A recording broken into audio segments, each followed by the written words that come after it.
E já estamos ao vivo. Muito boa noite. Este é o programa Good Vibes, onde só as boas vibrações importam, porque as outras só desfocam. Espero que tenham tido uma boa semana e que esta que agora se vai iniciar seja para todos nós uma semana excepcional. E nada melhor do que acompanhar o Good Vibes para ganhar impulso e energia positiva para esta nova semana. E hoje vamos estar à conversa com uma convidada muito especial, de seu nome Maria Júlia Nunes. E vamos falar de como ligar a espiritualidade com temas e pessoas não espirituais e muito, muito mais. Contamos com a vossa participação nesta conversa, através de comentários e perguntas, de modo a tornar esta conversa ainda mais extraordinária. E hoje, por provocação da nossa querida convidada e também porque já era uma ideia que andava aqui em maturação há algum tempo, e aproveitei a provocação da nossa querida convidada para iniciar este novo registro, nesta que é a 18ª edição deste Good Vibes de 2023.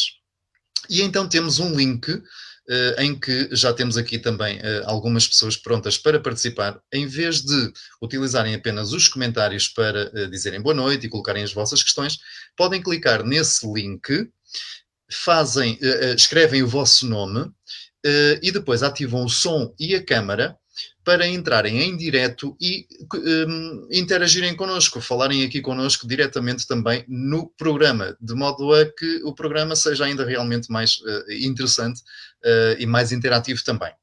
Lembro, por fim, que esta edição do Good Vibes vai ficar aqui disponível na minha página de Facebook, sendo a posteriori também disponibilizada no YouTube e ainda no Rumble.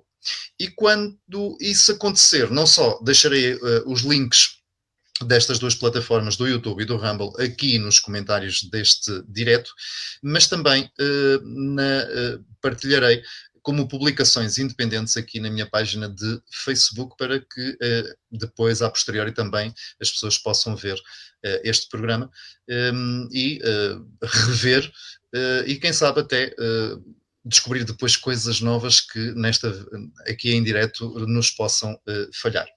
E então passamos agora à conversa com a nossa convidada, desde já dizendo-lhe muito boa noite e muita gratidão por estar aqui presente connosco. Boa noite, Maria Júlia Nunes.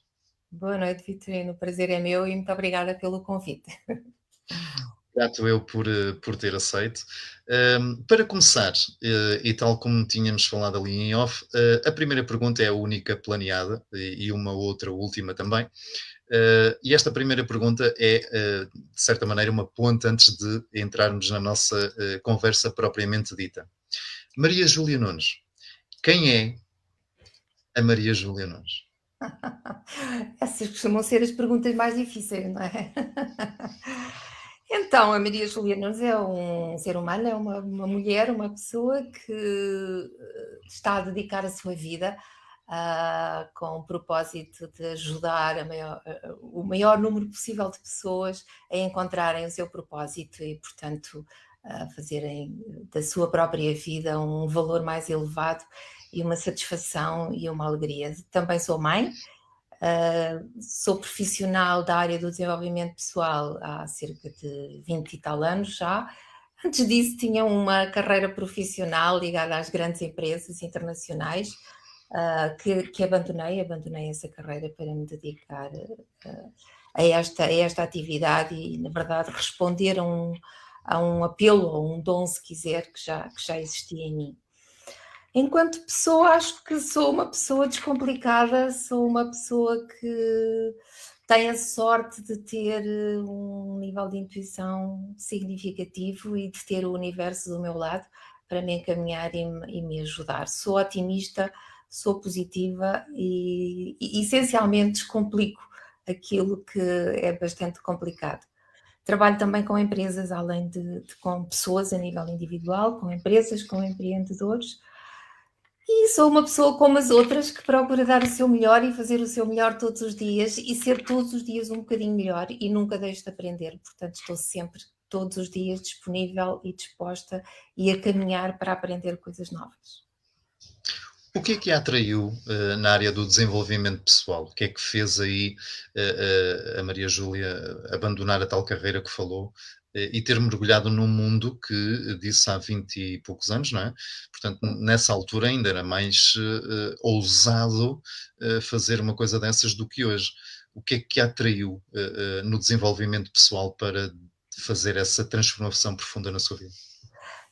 Eu não diria que foi uma transformação profunda, na verdade, eu posso dizer que sou daquelas pessoas que de alguma forma já nasceu com este caminho traçado. Algo que não era claro para mim, algo que eu também não compreendia, que eu não percebia o que é que significava. Penso que cresci sempre à procura de um significado para a vida que ultrapassasse a dimensão da Terra, a dimensão das relações entre as pessoas, das tensões entre as pessoas que sempre me perturbaram consideravelmente. Poder lidar com conflitos, com tensões. Segui o habitual das pessoas que estudam, aprendem coisas e começam a trabalhar e vão desenvolvendo uma carreira. Na verdade, o que me diferenciou sempre foi que no meu trabalho, nas coisas que eu fazia de maneira diferente dos outros. Eu observava isso, ou seja, eu já tinha essa capacidade, essa intuição ativa e sobre a qual eu nem sequer pensava, mas que me levava a relacionar-me com as pessoas mesmo no mundo profissional de uma forma diferente das outras, com muita proximidade humana. E porque tive responsabilidades profissionais muito elevadas, muito cedo, eu pude testar isso nos meus interlocutores. Até porque tendo também responsabilidades internacionais ao nível das empresas onde trabalhei, eu percebia que aquilo que eu alcançava, o alcançava de uma forma diferente, porque era pela proximidade que conquistava as pessoas. E portanto, quando me demiti, na verdade eu demiti-me porque me ofereceram um lugar europeu para ir trabalhar em Genebra, numa empresa internacional, e portanto eu tinha uma filha pequenina na altura e não aceitei e achei que era o momento de encontrar o verdadeiro foco, aquilo que eu estava à procura, mas que eu ainda não sabia como é que devia procurar. E, portanto, nesse momento em que me demiti e me libertei de toda a carga profissional, as viagens, enfim, tantas coisas que eram responsabilidades que estavam sobre mim, e viajar muito para outros países e trabalhar noutros países ao mesmo tempo, eu pude começar um caminho de descoberta interior para dentro. Então eu vou à procura dentro de como é que eu vou pôr em prática aquilo que eu sei que existe, mas que eu não sei como é que faço. E, portanto, durante bastante tempo eu vivi um tempo de introspeção, de pesquisa, de descoberta, até achar ou ter compreendido que já tinha uma via de aproximação, em que eu já podia mostrar que estava aberta a trabalhar com pessoas. Foi um processo intenso, muito intenso, porque eu nunca aceitei colocar-me na posição de poder ser terapeuta ou de poder ensinar outras pessoas sem descobrir qual era o valor que isso tinha e qual era o caminho que podia ser proporcionado às pessoas. Globalmente é isto. Ok, muito bem. O que é que mais a fascina no desenvolvimento humano? É a superação das pessoas? É aquilo que vai assistindo como resultado desse trabalho das pessoas se entregarem a desenvolverem-se? O que é que realmente mais a fascina nesse trabalho do desenvolvimento humano? Eu acredito que as pessoas são muito mais do que aquilo que pensam que são. E esse é a minha estrada, o meu norte. Eu acredito que as pessoas são muito mais do que aquilo que são. Acredito que as pessoas têm uma perfeição escondida dentro de si, a aguardar para ser descoberta, para se tornar evidente. E, portanto, aquilo que me move é poder contribuir para que as pessoas que se cruzam comigo possam encontrar esse valor, possam encontrar o seu valor mais elevado, possam encontrar aquilo que verdadeiramente as faz felizes a um nível interno, aquilo que verdadeiramente lhes permite florescerem. E aprendermos todos em conjunto a conviver uns com os outros num princípio de harmonia, num princípio de colaboração, de paz, de amor. A paz para mim é um fator essencial. E portanto é isso, fundamentalmente é isso. Então tudo aquilo que eu faço é justamente nesta ótica de proporcionar aos outros um caminho de descoberta. Não sou eu que lhes vou dizer, mas de os ajudar a descobrir o seu caminho. Muito bem. Nós temos já aqui 3 pessoas para participar e para colocarem, portanto, o início, digamos, a esta conversa. Temos a Maria João, FGR. No entanto, ela está com alguns problemas em ligar-se. Eu aconselho a Maria João a sair e a voltar a entrar, por favor, no link. Porque diz que o dispositivo não está conectado. Pode ser, às vezes, uma dificuldade do sistema. Está bem, Maria João? Entretanto, temos a Maria da Graça e a Marta Bicho. Já vamos colocá-las aqui connosco. Entretanto, eu vou introduzir o tema que nos traz aqui à nossa conversa e é como ligar espiritualidade com temas e pessoas não espirituais. O que é que queres dizer com este tema, Maria Júlia? Bom, ao longo destes anos todos em que eu tenho trabalhado com pessoas a um nível de desenvolvimento pessoal, na verdade nós estamos a trabalhar com desenvolvimento espiritual. E eu observo que existe um engano sobre o que é espiritualidade e muitas pessoas têm medo do que é espiritualidade porque confundem com religião, com crenças, enfim, com outro tipo de medos.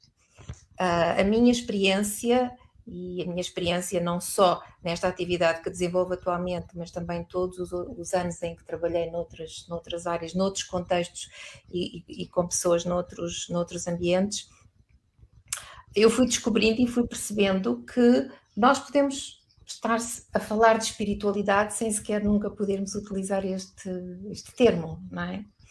E que espiritualidade, afinal, é importante compreendermos o que é espiritualidade. E, na verdade, espiritualidade é aquilo que nos ilumina, é aquilo que nos motiva a um nível intrínseco, a um nível interior, a um nível profundo, é o nível mais subtil que há em nós.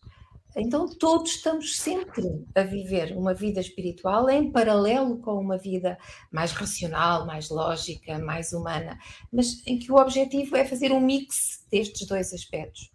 Então, quando eu digo falar sobre espiritualidade a pessoas que não são espirituais ou não acreditam nisso ou não compreendem, na verdade trata-se de podermos comunicar de uma forma autêntica sobre quem nós somos efetivamente. Há muitas pessoas, até mais próximas, que me dizem: eu não posso falar destes temas. Ou eu não posso falar destas coisas. E eu costumo brincar e perguntar: quais coisas?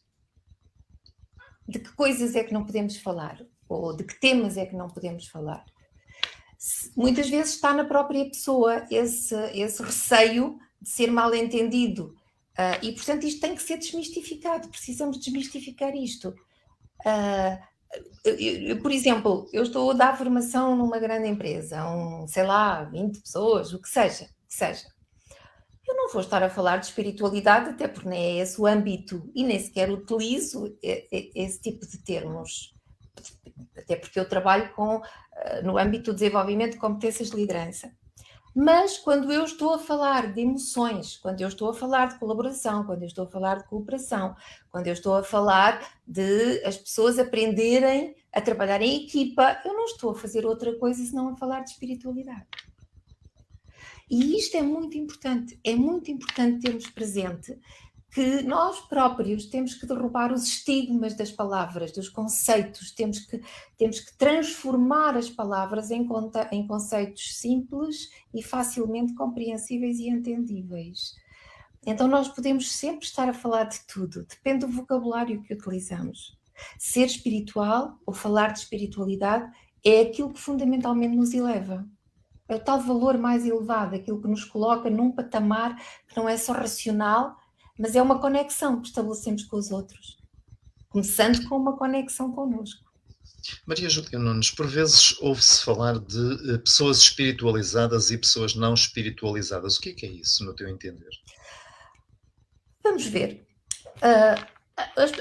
eu não sei quem diz isso, o que é que quer dizer, o que é que quer dizer, mas a verdade é que nós vivemos num padrão de dualidade, não é? Em que nós procuramos mesmo aqueles que têm práticas, por exemplo, práticas meditativas. Uma prática meditativa pode ser considerada uma prática espiritual, e é uma prática espiritual. E, no entanto, ela vem do Oriente, não é? Há milénios atrás. As pessoas espiritualizadas, eu poderia querer dizer que são pessoas que procuram promover o seu autoconhecimento, o seu desenvolvimento pessoal, não só através das tais competências cognitivas, competências técnicas, competências racionais, mas as competências subtis, a compreensão, por exemplo, dos nossos movimentos energéticos. Nós somos seres de energia, como é que a energia funciona em nós, como é que nós podemos aprender a estar tranquilos e calmos no meio de tensões, de conflitos, de situações difíceis, como é que nós podemos aprender a perdoar, como é que nós podemos e devemos praticar diariamente a gratidão. E a verdade é que há tantas investigações já feitas neste domínio, sobretudo, por exemplo, no caso da gratidão, há imensa investigação, e no caso dos efeitos da meditação. Então, não sei se são pessoas espiritualizadas, mas talvez pessoas que estão mais conscientes da sua dimensão espiritual e, portanto, que a procuram trazer para o seu cotidiano. Sair do registro da crítica constante, da inveja. O nosso país está a precisar urgentemente de mais proximidade entre as pessoas, não é? De mais coerência. Estabelecermos coerência entre o nosso coração e a nossa mente, para aconchegarmos-nos mais, amarmos-nos mais. No fundo, trata-se mesmo de amor. As pessoas ditas não espirituais talvez sejam aquelas que recusam a sua espiritualidade. Por exemplo, ainda há dias havia alguém que me dizia que frequentemente pensa em alguém e depois a seguir essa pessoa lhe telefona ou aparece ou encontra, e essa pessoa dizia-me que fica muito assustado porque não percebe o que é que isso significa, e então nem que até gostava que isso não lhe acontecesse, porque tem medo, porque não percebe o que é que isso significa. E eu digo, mas medo de quê? Medo de encontrar uma pessoa? Temos que sair destes paradigmas dos medos, não é? Isto é o medo da iluminação, é o medo de tal subtil, é o medo da luz que há em nós. Estamos tão envolvidos em tanta sombra que a luz parece assustadora. Muito, muito bom. Vamos convidar então a Maria da Graça a participar agora aqui connosco. Tem de ativar o som, Maria, para falar connosco um bocadinho. Tem o seu som desativado. Enquanto a Maria tenta ativar o som, parece que de repente a Maria fugiu. Vamos tentar a Marta Bicho, que também está aqui a acompanhar-nos. Também está com o som desativado e sem imagem. Okay. Marta Bicho, não sei se está aí. Está? Opa, temos a Marta connosco. Olá, muito boa noite. Olá, Obrigado boa noite. por estar aqui à conversa connosco. Quer colocar alguma questão à nossa convidada, Marta? Sim, posso colocar uma questão. Até que ponto é que é possível desmistificar este tema da espiritualidade relativamente a outras pessoas? Ou seja, até que ponto é que essas crenças são desmistificadas? E qual é que é o nosso papel para desmistificar essas crenças? E de que forma é que o podemos fazer? Acho que acabei por fazer muitas perguntas numa só.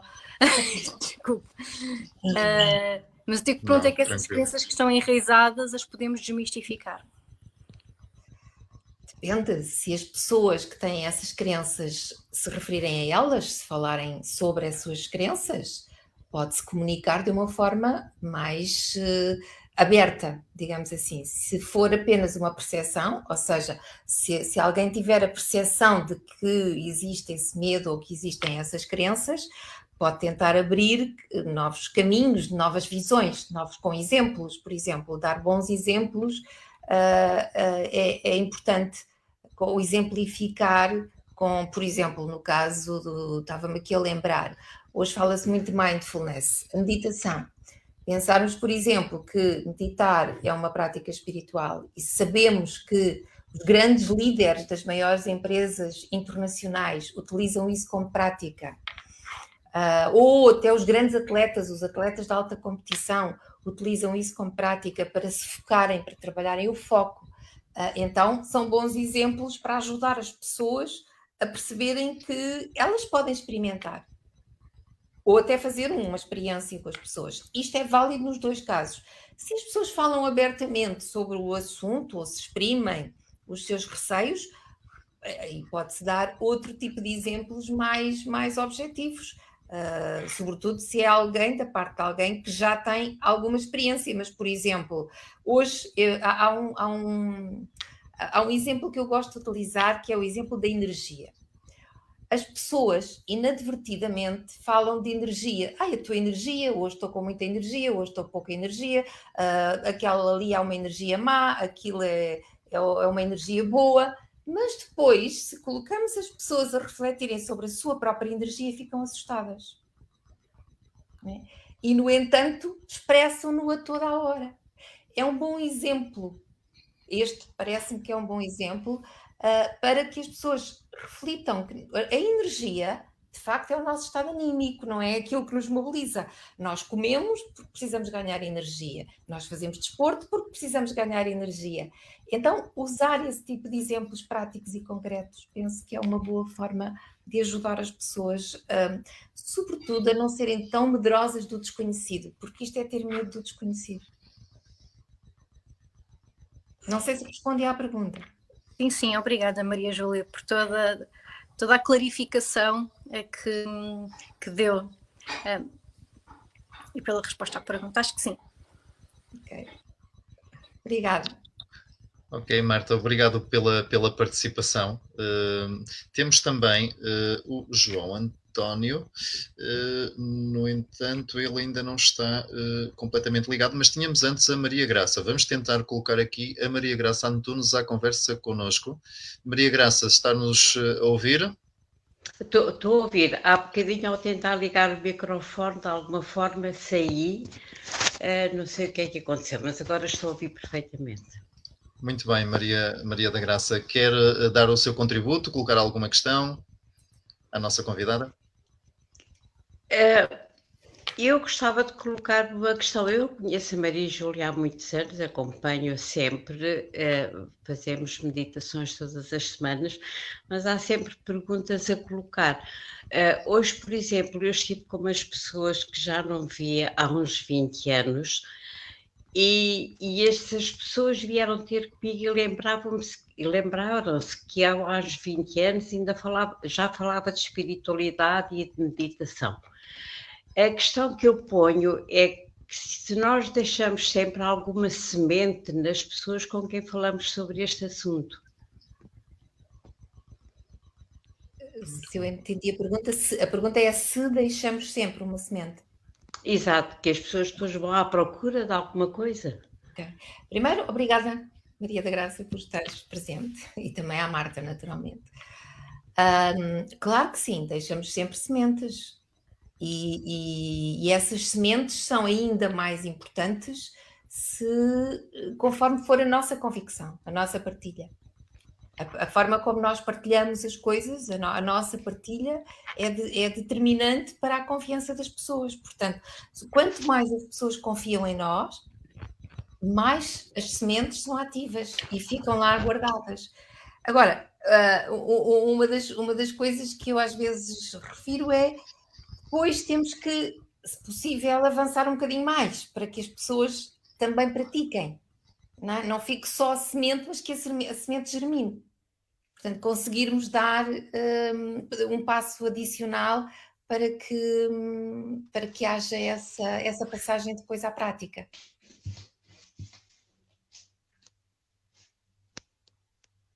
Ok?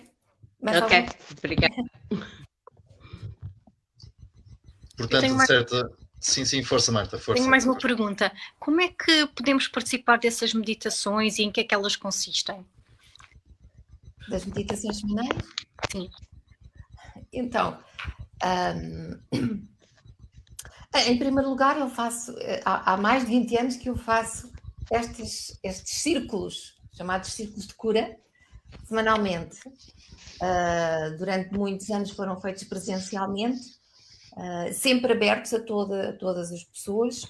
Depois da pandemia, com as restrições que tivemos, passaram a ser feitos num registro online e atualmente são feitos também semanalmente à quarta-feira à noite, às 21 horas.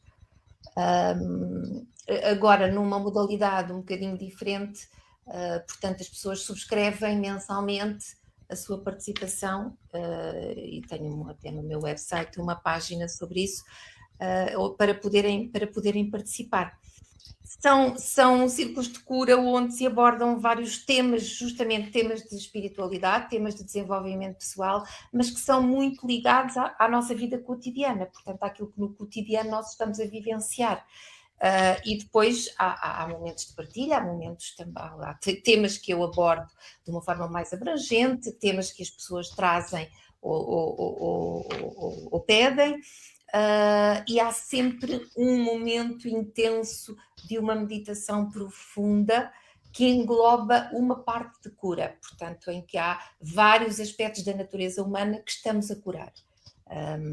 Do ponto de vista do desenvolvimento espiritual e do autodesenvolvimento, nós temos muitas coisas para curar, não é? Temos todas as nossas histórias de vida, todas as coisas que foram acontecendo. E, portanto, estes estados meditativos servem também para esses momentos de aprofundamento da cura e são muito interessantes e muito intensos. Mas pegando nesta questão da nossa querida Marta, há pessoas que têm medo de meditar e pessoas que dizem que meditar não é para mim, eu sou uma pessoa muito ansiosa. Há outras que também não querem meditar porque têm medo das sensações estranhas que possam ter, e há outras pessoas que experimentam e como têm algumas sensações que não conseguem descodificar ou lhes são estranhas e incómodas, não querem voltar a essa prática. O que é que a Maria Júlia Nunes quer dizer nestes 3 aspectos, por exemplo? Bom, é natural que as pessoas tenham sensações diferentes, porque os seus corpos são colocados numa posição diferente, num estado diferente. As pessoas receiam porque é desconhecido, porque normalmente tudo aquilo que não estamos habituados, o ser humano tem tendência a ter medo disso. Mais uma vez, os medos são o nosso maior calcanhar daqueles. As pessoas que dizem que meditar não é para mim, nunca experimentaram, muitas vezes é uma desculpa que as pessoas criam para não terem que falar sobre o assunto, ou não terem que experimentar, ou não terem que justificar, e portanto dizem, isso não é para mim. Relativamente às práticas, pelo menos na experiência que eu tenho, e falo essencialmente da minha experiência de tantos anos, eu procuro conduzir as meditações e ir dando pistas sobre aquilo que as pessoas podem estar a sentir.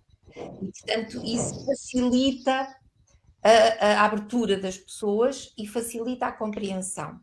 E, no final, eu tenho por hábito dar uns momentos em que dou oportunidade às pessoas de elas colocarem perguntas sobre a sua experiência, ou partilharem a sua experiência, justamente para desmistificar e explicar alguma sensação mais intensa.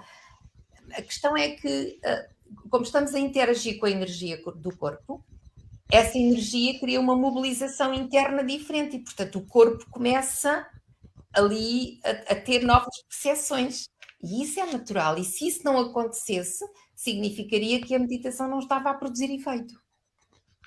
Não é? Mas uma meditação, sobretudo pessoas que não estão familiarizadas, na minha perspectiva, precisa ser muito bem conduzida para evitar situações em que as pessoas possam ficar assustadas. Muito bem. Temos aqui também 2 pessoas em modo de espera, por assim dizer. Entretanto, a Marta e a Maria da Graça podem colocar outras questões, fazerem outras observações, enquanto eu vou trazer aqui à conversa connosco também, ou pelo menos tentar, o João António e a Maria João. a ver se eles também conseguem participar na conversa connosco. O João António não tem som nem imagem, mas se estiver aí e quiser participar, força, João. E também a Maria João. Não, a Maria João não consigo acrescentar, portanto vamos prosseguir na nossa conversa. Maria da Graça, Marta Bicho, alguma coisa a acrescentar, a perguntar?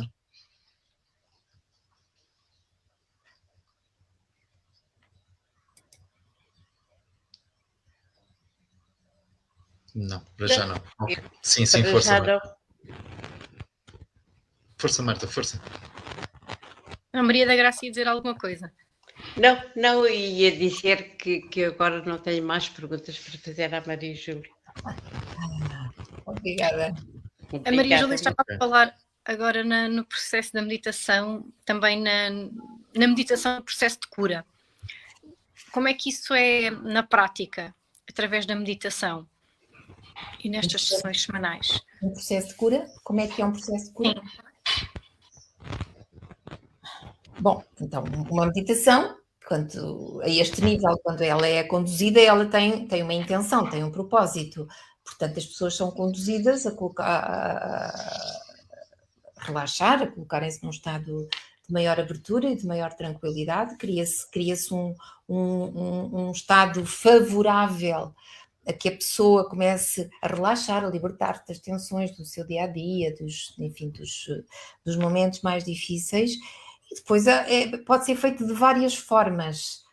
Eu gosto particularmente da forma de visualização ou da forma do desenvolvimento de mantras, por exemplo, sei lá, quando estamos a curar, por exemplo, os momentos difíceis da semana anterior, por exemplo, ou os conflitos com alguém específico, ou do trabalho, ou da família, ou quem seja.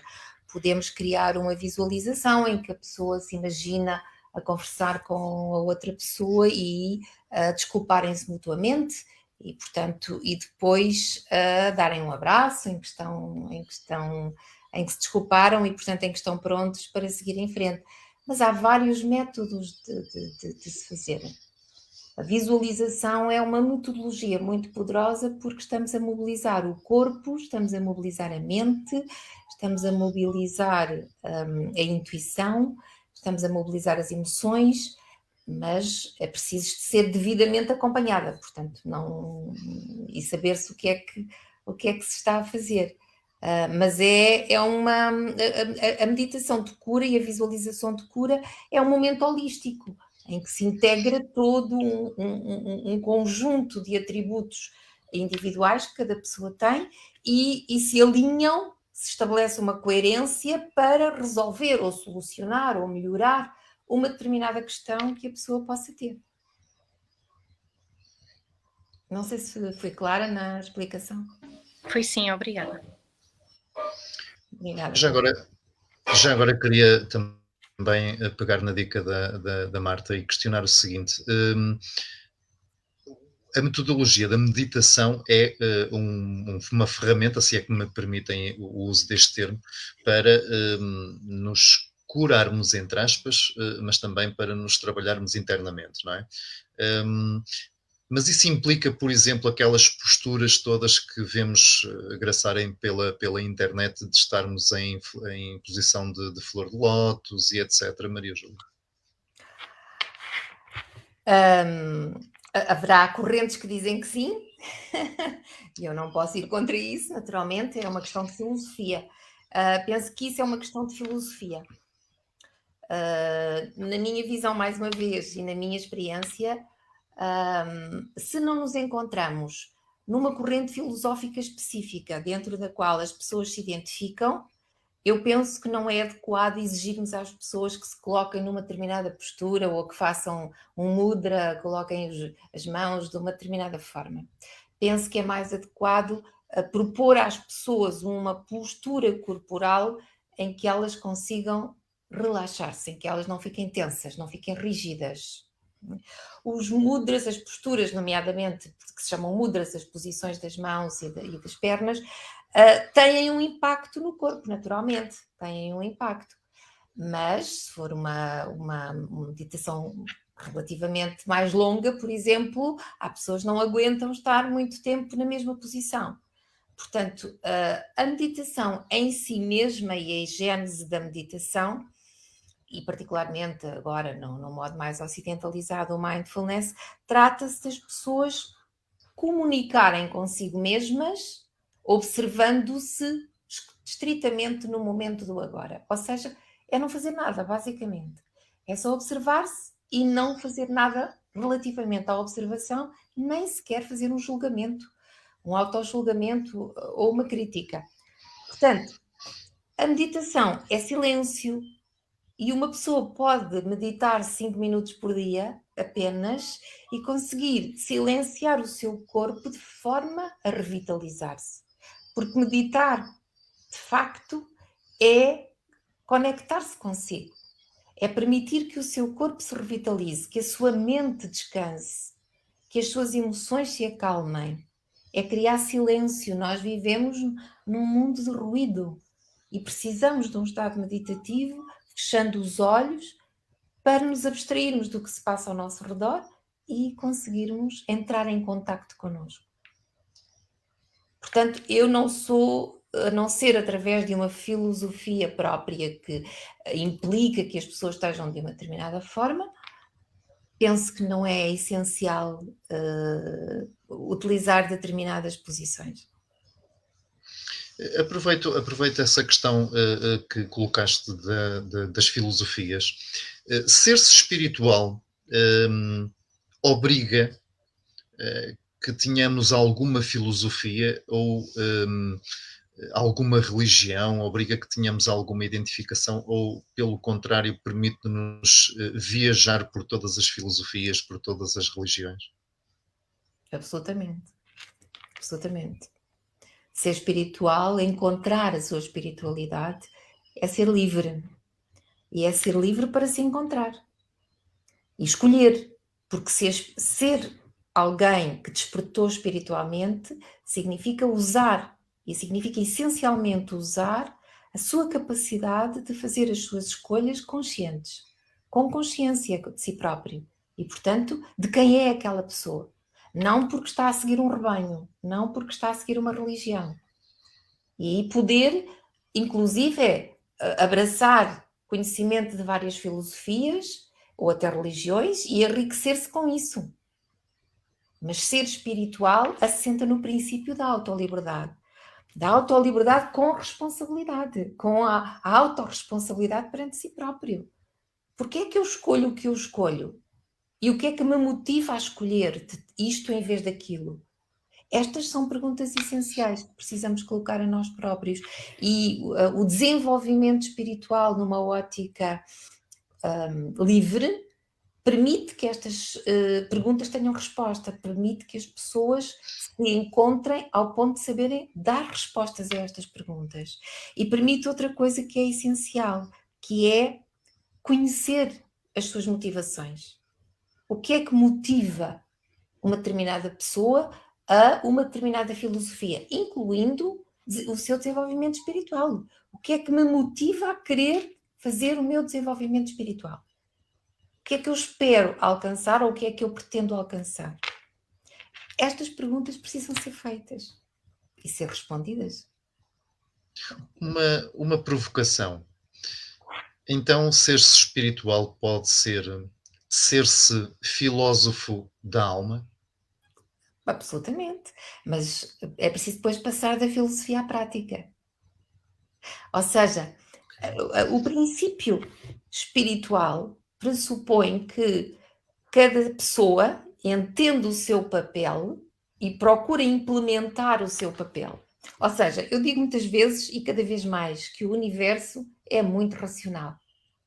Não é? Porque há experiências que eu tenho e eu tenho tido ao longo dos anos, múltiplas experiências de caráter espiritual que me têm desafiado a aprofundar todo o conhecimento E eu comunico, falo com o universo, né? E às vezes digo, eu não percebi nada disto, eu não percebi nada do que aconteceu, ou eu não percebi nada do significado desta mensagem, desta intuição.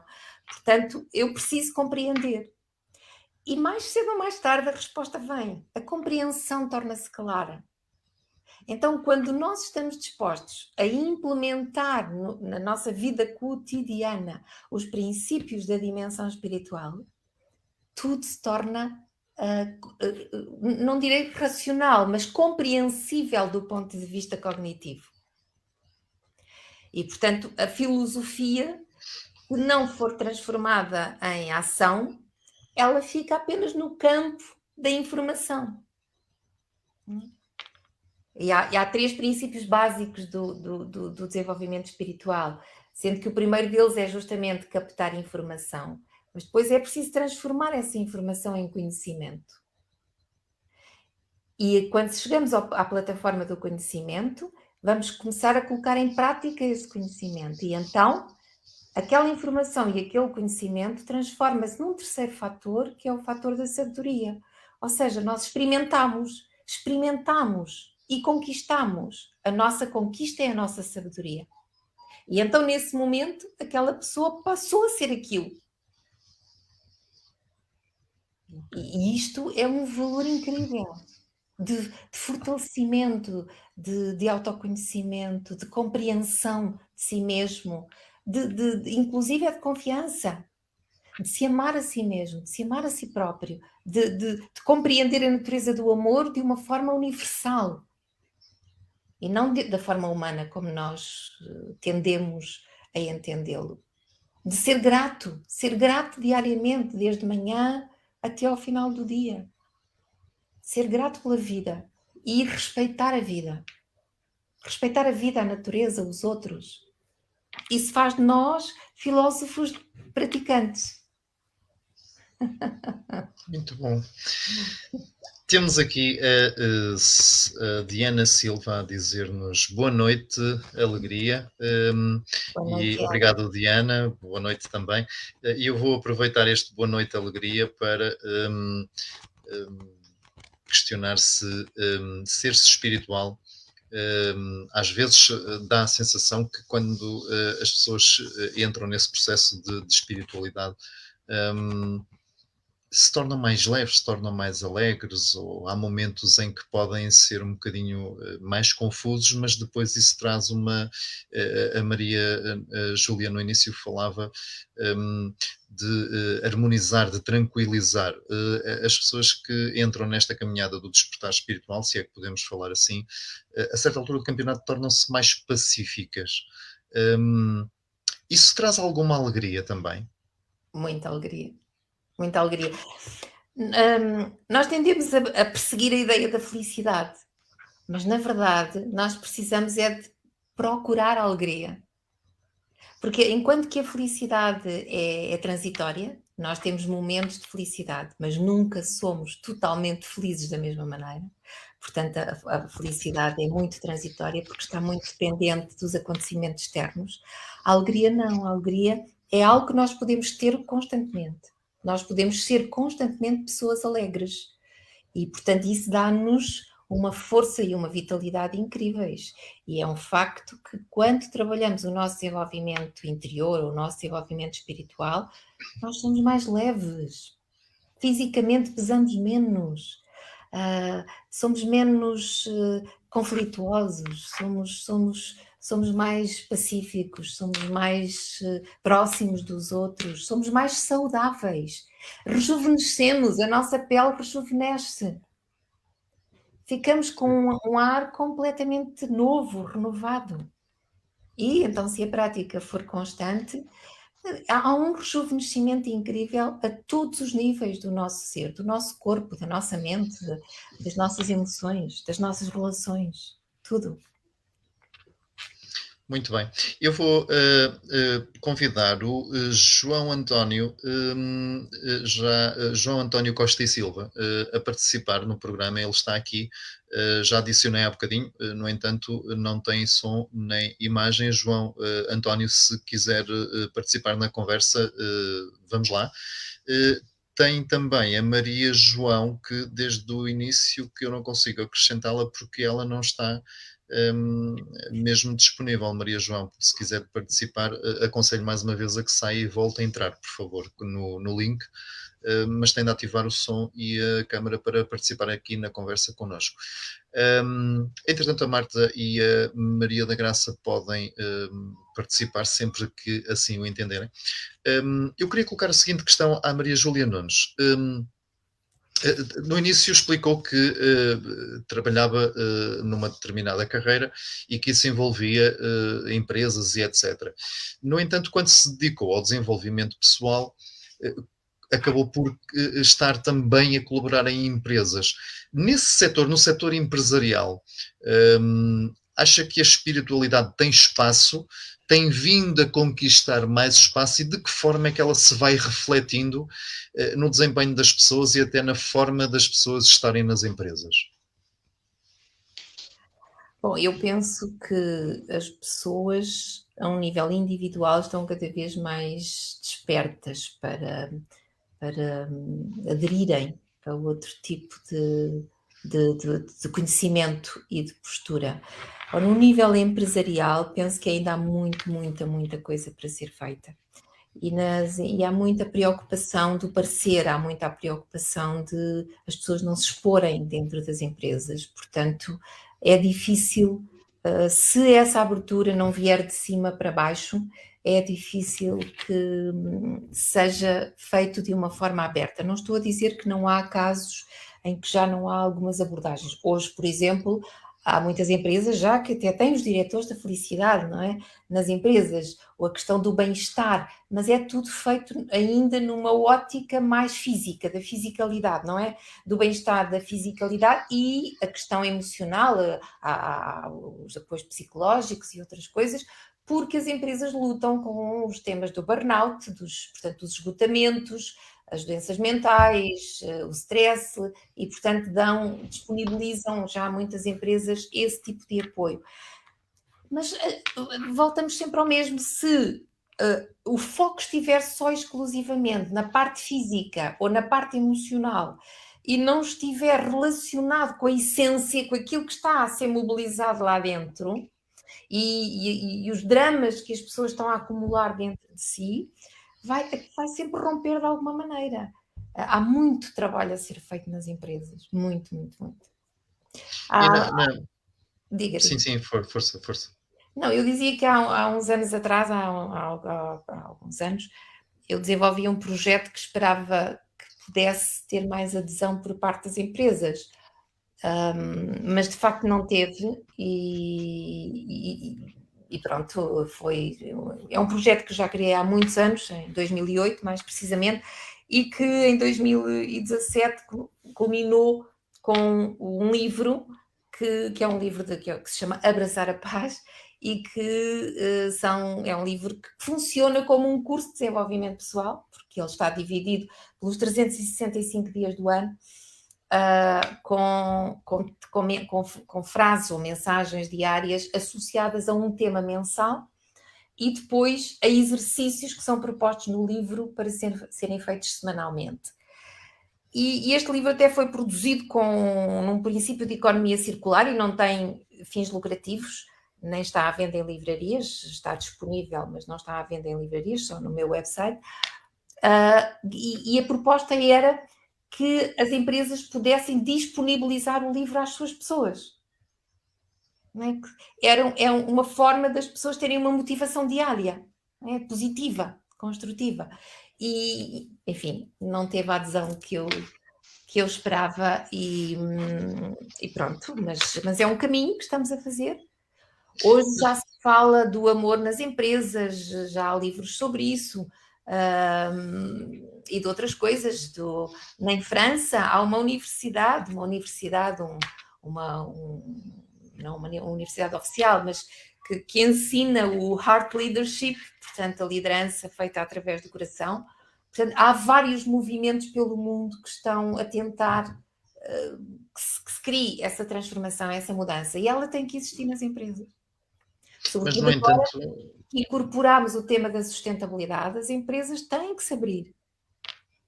Mas, no entanto, o movimento contrário também tem aí existido um forcing muito grande. E quando eu digo um movimento contrário é o substituir um bocado o fator humano e a força humana ou as pessoas pelas máquinas.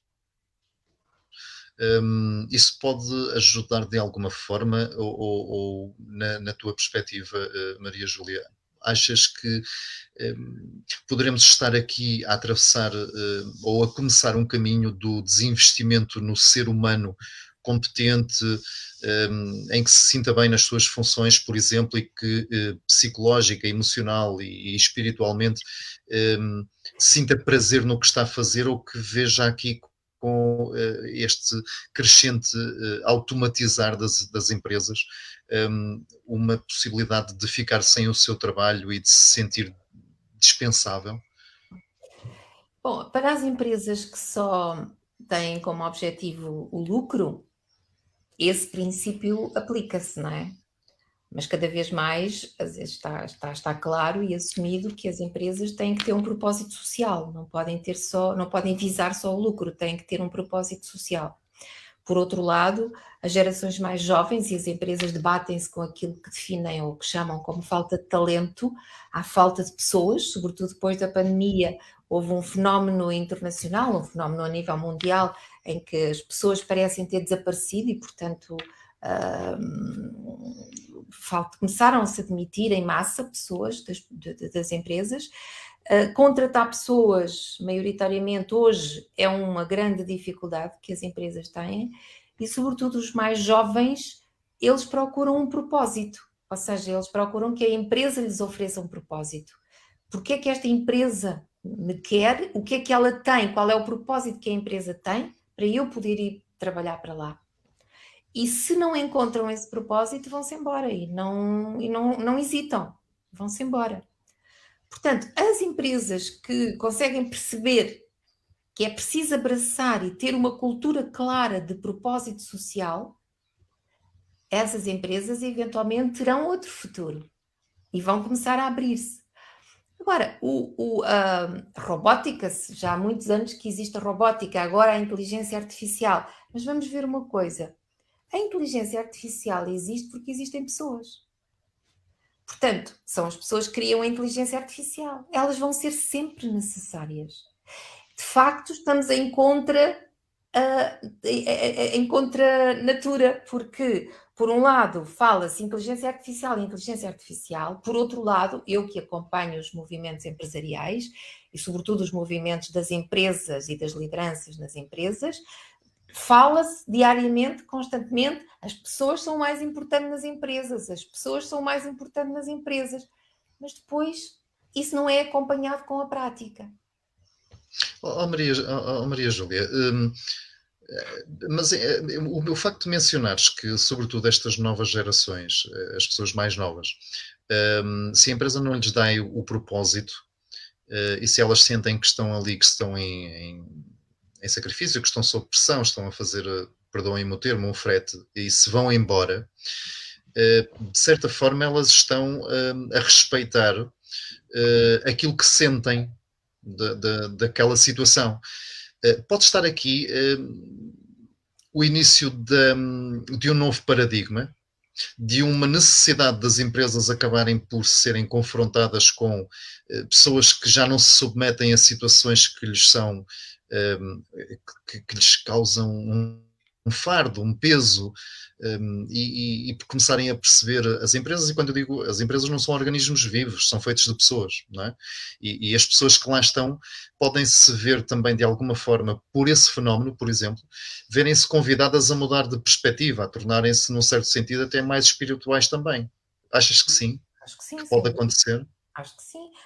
Repara, nunca houve tantos empreendedores a nível pessoal, portanto, pessoas que criam o seu próprio negócio, a sua atividade, como há atualmente, não é? As pessoas demitem-se, estão cansadas, já não aguentam. E esse não aguentar tem a ver com o tal apelo espiritual dentro da pessoa. Eu já não quero compactuar com isto.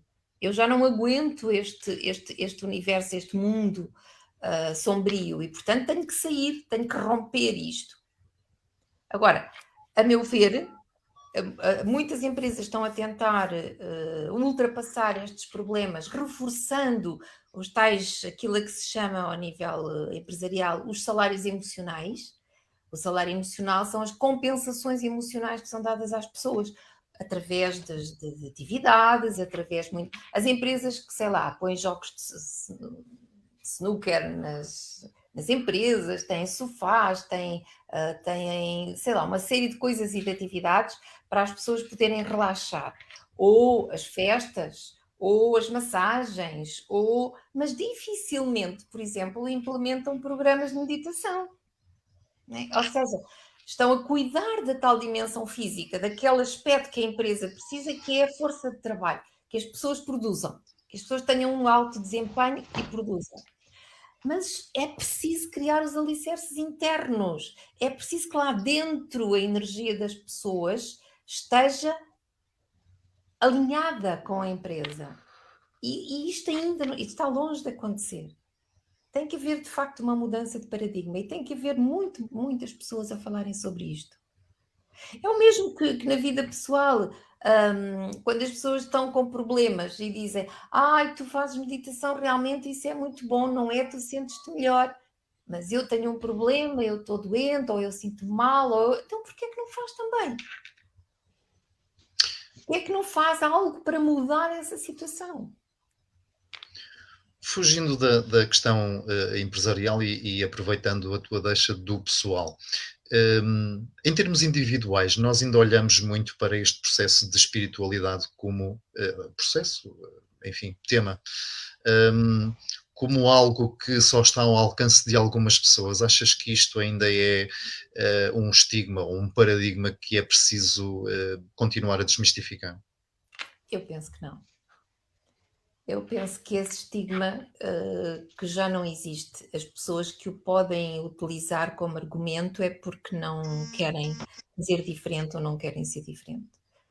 O mundo está totalmente aberto. Está tudo à vista. As redes sociais mostram-nos tudo, não é? Temos toda a informação disponível. A internet dá-nos tudo. Portanto, nós é como a lei, nós não podemos ignorar a lei, mesmo que não a tenhamos lido. Não é? É algo semelhante. As pessoas podem dizer que é de uns quantos, é de uma elite, mas não é. E as pessoas sabem isso. No seu interior, as pessoas sabem isso. O que é que cada um de nós pode fazer para ajudar a que este movimento de encontro da responsabilidade própria de sermos cada vez mais espirituais e nos melhorarmos a cada dia, o que é que nós podemos fazer como pessoas para, como seres individuais, para fortalecer, para expandir um bocadinho este movimento, este fluxo de vida, de pulsar, de chamar as pessoas à vida, se é que me permites usar esta expressão? Desmistificar, tornar a espiritualidade uma coisa cotidiana do nosso dia a dia. Desmistificar, deixar de ser um estigma no sentido de ser uma coisa importante, de ser há uma expressão que se chama o ego espiritual.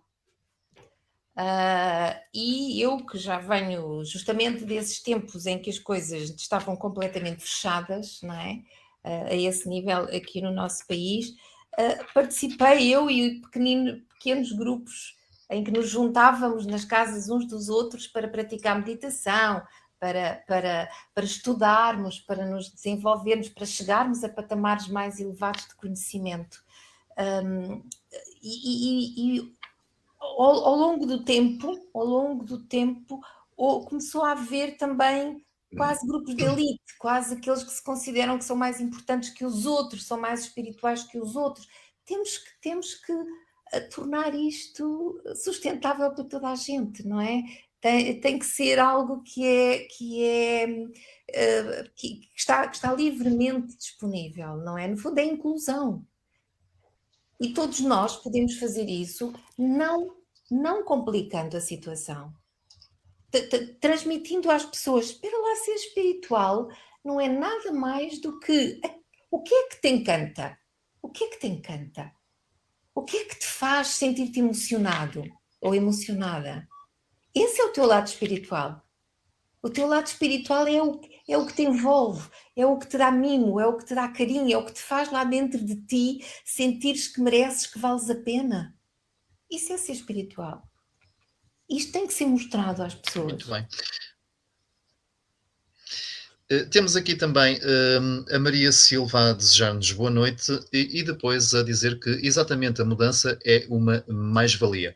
Entretanto, temos aqui connosco também, finalmente, a Maria João, que estava a tentar estar connosco desde o início. Maria João, quer colocar alguma questão? Obrigado por estar aqui connosco. Quer colocar alguma questão? Boa noite. Boa noite. Sim, queria saber a experiência da Maria Júlia em relação à prática da espiritualidade na liderança empresarial nos outros países. Há já uma influência grande nos outros países da Europa e Estados Unidos em relação a estas práticas, aquilo que tem vindo a fazer em termos empresariais cá em Portugal? Olha, é curioso porque eu já participei em alguns eventos de âmbito empresarial com convidados estrangeiros de empresas, representantes de empresas estrangeiras, que eles falaram abertamente destes temas e de como os implementavam nas suas empresas. Eu não creio que a Europa esteja tão aberta como está, por exemplo, como os Estados Unidos. Os Estados Unidos têm movimentos brutais de desenvolvimento pessoal, não é? A Europa, apesar de tudo, é mais conservadora. No entanto, há listas dos grandes líderes do mundo que são praticantes de temas espirituais e praticantes de meditação e que o revelam de uma forma livre e aberta. Nós temos que pensar que temos uma cultura bastante conservadora no nosso país e somos pouco abertos àquilo que é novo porque somos fechados culturalmente. E muitas vezes as pessoas praticam, mas nem sequer referem que o fazem. Não, há muita prática que não é referida, que as pessoas nem sequer falam disso, para não serem conotados, não serem apontados. Portanto, tudo isso está presente. Mas há muitos movimentos empresariais pelo mundo a introduzirem e a porem nas suas empresas práticas de caráter mais espiritual. Espero que nós aqui consigamos abrir-nos, porque nós temos esse potencial, somos pessoas extraordinárias. Só temos mesmo que pôr isso em prática, pôr o nosso valor em prática. Voltaremos a resgatar aquela ideia, eu não queria dizer sonhadora, mas aquela esperança, também não melhorei muito agora, do Quinto Império. Ai, o Quinto Império! E esse Quinto Império poderá ser efetivamente Portugal. Há uma expressão que eu gosto muito, que diz que Portugal deu novos mundos ao mundo. Será que estará ao nosso alcance nessa transformação de nos abrirmos de forma diferente, levarmos novos mundos ao mundo? Isso é paradigmático, porque nós levamos novos mundos ao mundo através dos navegadores. E se nós pensarmos que estamos a levar novos mundos ao mundo através de todos aqueles que agora estão a vir para o nosso país? Muito bom. Grande perspectiva. Não está dito que a maneira é aquela ou que é só daquela maneira. Só pode acontecer, duas coisas podem acontecer. Ou nós, enquanto nação, nos diluímos com todos aqueles que vêm, ou nós estamos a levar novos mundos ao mundo, acolhendo-os. Só depende de nós como é que vamos utilizar isso. Mas essa ideia é muito interessante, porque há uns tempos atrás, a propósito de um aumento significativo do povo brasileiro que começou a chegar a Portugal com um ritmo de 700 pessoas por dia, houve ali um certo rebuliço, permitam uma expressão, a propósito do tema da imigração e etc. E eu li um texto fabuloso, agora não me recordo de quem, em que, mas era um homem, eu recordo-me que era um homem, mas sinceramente não guardei o texto, não sei de quem é, agora de cor. E ele dizia uma coisa muito interessante que era, e há um pensador brasileiro também, Leandro Carnal, que fala nisso. Portugal, no fundo, surgiu não como um povo distinto, mas já como uma amálgama de povos. E essa perspectiva que agora colocas é muito interessante, porque, no fundo, nós levamos novos mundos ao mundo porque também nascemos de uma miscelânea de várias influências de vários povos, não é? Exatamente, exatamente. Meus Então, amores, tem sido um prazer estar aqui à conversa. No entanto, já ultrapassámos aqui a barreira da 1 hora. Estaríamos ainda cá. Opa, a Marta voltou. Não sei se quer dizer mais alguma coisa. Se alguma das pessoas presentes quiser dizer mais alguma coisa, estejam à vontade. Eu vou uma só. mensagem da Maria Silva, que dizia que a espiritualidade é o que nos move, nos faz sentir Exatamente. libertos de tudo. Vou só exibir este comentário da Maria Silva. E fazer, não sei se alguém quer dizer alguma coisa. Marta, Maria da Graça, Maria João. Está tudo caladinho. Ok. Então eu vou fazer a última pergunta, agradecendo desde já pela vossa participação. Marta Bicho, Maria da Graça, Maria João, Diana Silva e Maria Silva, as corajosas que estiveram aqui connosco nesta conversa. Maria Júlia Nunes. Teríamos ainda muito mais para falar. No entanto, há coisas que não podem ser muito longas. O que é para ti a vida? Olha, essa pergunta é muito interessante, essa pergunta. A vida é um rio, não é? A vida é um rio, está-nos sempre a levar para algum lado. Não é?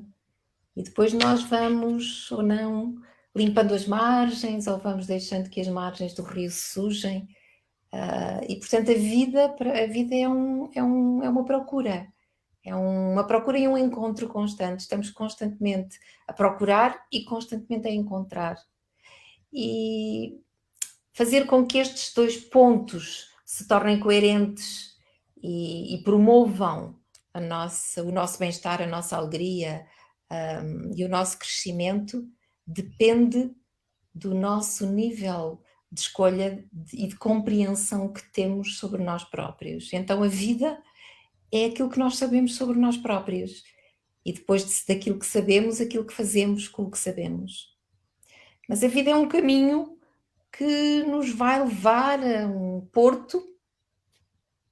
Se calhar não é muito importante sabermos qual é o final desse porto, onde é que ele se localiza, porque o que nos diferencia é a forma como caminhamos, como esse rio foi sendo conduzido ao longo do tempo desta nossa vida. Então é isso, para mim a vida é um caminho, é um caminho. Todos os dias nos traz novas oportunidades. E que nós podemos todos os dias melhorar, transformar e tornar melhor para nós e para os outros. Mas é importante pensarmos que a vida não é só nossa, a vida é de todos, incluindo a Mãe Terra. Portanto, tudo o que nós fazemos, estamos a fazer para nós e para os outros. Logo, a vida é um caminho coletivo. Se ele for de harmonia, é extraordinário. Somos todos iluminados. Só precisamos deixar que a sua luz brilhe. Muito bom. Maria Júlia Nunes, muito obrigado por teres estado aqui, por teres aceito o convite. Gratidão também às pessoas que participaram, aos que comentaram, aos que viram e a todas as pessoas que ainda vão ver o programa, uma vez que ele vai ficar aqui disponível na minha página do Facebook e muito brevemente também na minha página do YouTube e do Rumble. Deixarei depois aqui os links nos comentários e em publicações na minha página. Uma ótima noite. Temos aqui a Maria da Graça de volta, de vez em quando cai. Estamos a despedir-nos. Gratidão pelas vossas participações. Obrigado por terem estado connosco neste bocadinho. E lembrem-se sempre que a vida, não vou dizer que é um rio, como disse a nossa querida Maria Júlia Nunes, mas que a vida deve e pede-nos boas vibrações e por isso o Good Vibes aqui está também a dar o seu contributo. E importa de vez em quando mergulharmos um bocadinho no silêncio para podermos ouvir o borbulhar da água do rio da vida que corre por nós, em nós e através de nós. Uma ótima semana para todos e uma boa noite para todos. Gratidão. Obrigada por tudo, pelo convite e pela vossa presença também, pelas vossas questões, pelas vossas partilhas. Foi um gosto estar aqui convosco. Obrigada, Vitorino. Gratidão. Boa noite, fiquem bem. Boa noite. Boa noite. Boa noite.